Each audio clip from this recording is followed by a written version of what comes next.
संघर्ष में आदमी अकेला होता है और सफलता में दुनिया पूरी है जो उसके साथ होती है। स्वागत है आप सबका। आज देखो सुबह जल्दी उठ गई थी मैं, तो जल्दी उठ के सब खाना वाना बना के फिर लाइब्रेरी के लिए तैयार होते हैं। तो जल्दी से जैसे मैं चाय चढ़ाती हूँ ना, तो रात को ही जो सब्जी वगैरह है उसकी प्रिपरेशन करके रख देती हूँ ताकि सुबह मेरे को इतना टाइम नहीं लगे। और जैसे मैं उठती हूँ ना, तो हाथों हाथ है वो सब्जी छोंक देती हूँ जिससे टाइम कम लगता है। और ये देखो, हम तो गांव के लोग हैं तो नीम का दान कर रहे हैं। आप ऐसा मत बोलना कि भाई ये क्या कर रही है। और अब बाहर है, वो दिन भी उग गया है, तो अब सारे लोग घर के जग जाएंगे। सुबह सुबह का मौसम बहुत ही ज़्यादा अच्छा होता है, बहुत ही ज़्यादा पॉजिटिविटी से भरा होता है।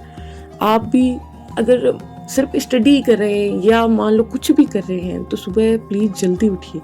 सुबह का मौसम फील गुड आता है, उसके अंदर बहुत ही हमारा मन शांत हो जाता है। और फिर खाना खुना बना के अपना है जो पूरा टिफिन पैक करके और मैं लाइब्रेरी के लिए निकल जाऊंगी अब थोड़ी देर में। फिर लाइब्रेरी में अच्छे से है वो स्टडी करूंगी। आज 2 दिन हो गए हैं मेरे को, क्योंकि मैं 2 दिन से घर पे ही थी, तो उस वजह से लाइब्रेरी में है मेरा। आप अगर 2 दिन कोई टास्क लिया है आपने और बीच में आपको छूट जाता है वो टास्क, तो ऐसा होता है, फिर से शुरुआत है वो बहुत ही मुश्किल होती है, कहते हैं ना। और अगर हमारा रिदम बना हुआ है तो इतना मुश्किल नहीं होता है। ये अरस्तु है, इसका मैंने पहले पढ़ रखा है। फिर मैं जो भी मैंने पढ़ा है पहले लाइब्रेरी में आके सबसे पहले उनका रिवीजन ही करती हूँ। आज तो रिवीजन ही पूरा हो पाया है। दूसरे टास्क मैंने लिए थे, आज तो सर दर्द करने लग गया, इस वजह से वो पूरे ही नहीं हो पाए।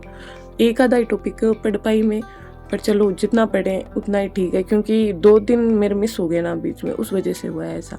कल आऊँगी तो बहुत ज़्यादा अच्छा पढ़ूंगी, बहुत बेटर पढ़ूंगी। और जो आज मैंने रिवीजन किया है फर्स्ट में, उसका रिवीजन तो पहले करूँगी। रिवीजन ही सक्सेस की कुंजी है, क्योंकि कहते हैं ना, सफलता वही है जो हमें अपने सपनों के पीछे मेहनत करने की शक्ति दे।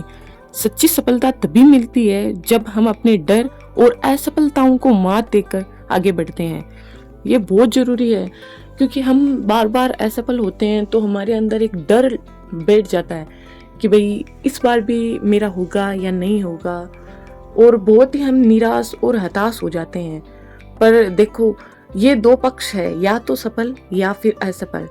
हर असफलता हमें कुछ ना कुछ सीख अवश्य देके जाती है, और हम उससे सीख लें तो हमारे पास जो सफल लोग हैं उनसे ज़्यादा अनुभवी है और हम उनसे ज़्यादा ही जानते हैं। क्योंकि हम अगर मेहनत करके असफल हुए हैं तो हमें पता है कि भाई हम असफल क्यों हुए हैं, क्यों हैं हम सफल नहीं हुए हैं, और अनुभव तो देखो हमारे पास हो ही जाता है। कंपटीशन एग्ज़ाम है जो सिर्फ एक एग्ज़ाम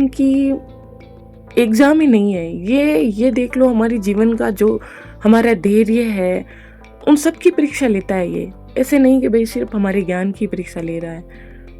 इसके अंदर कभी कोई परिस्थिति कैसी बन जाती है, तो ये हमारे धैर्य, हमारे जो सोचने समझने की है, भावनाओं की, सबकी परीक्षा हो जाती है इस टाइम पीरियड में। और हमें जो हमारे आसपास के लोग हैं उनका भी पता चल जाता है कि भाई कौन है वो हमारे साथ है और कौन है जो सिर्फ और सिर्फ साथ होने का दिखावा कर रहा है। सब का सब हमें इस एग्ज़ाम की तैयारी करते हैं हम, कंपटीशन एग्ज़ाम की, या हमारे जीवन में जब उतार चढ़ाव आते हैं तभी देखो हमें ये पता चलता है। वरना तो अगर हमारे अच्छे दिन होते या बहुत ही खुशियाँ होती, पहले ही लग जाते, तो उनका पता कैसे चलता। तो ये भी देखो एक पॉजिटिविटी है। और ये देखो कि तैयारी तो हमको करनी ही है, और अब तो बस जो हमने इतने साल दिए हैं भर्ती को, तो भर्ती में सफल तो होके ही मानेंगे। ऐसा नहीं है कि भाई हम बीच में छोड़ दें। क्या पता हम एकदम सफलता के करीब है अब हम छोड़ दें तो हमारा ही नुकसान है। तो छोड़ना तो देखो हमें लास्ट जो चांस है उस तक नहीं चाहिए, कंटिन्यूटी बनाए रखनी चाहिए। वैसा ही मैं कर रही हूँ। अब मैं अपना रिवीजन करती रहती हूँ। लगभग देखो पढ़ तो मैंने सब कुछ लिया है, बस अब रिवीजन ही चल रहा है, और जो नए टॉपिक जुड़े हैं वो अभी पढ़ने बाकी हैं। लाइब्रेरी में स्टडी करके अब मैं घर पे आ गई हूँ, और अब सारा काम निपटा के फिर हैं जो सो जाएंगे, दूसरे दिन के लिए तैयारी करेंगे। तो thank you for watching video.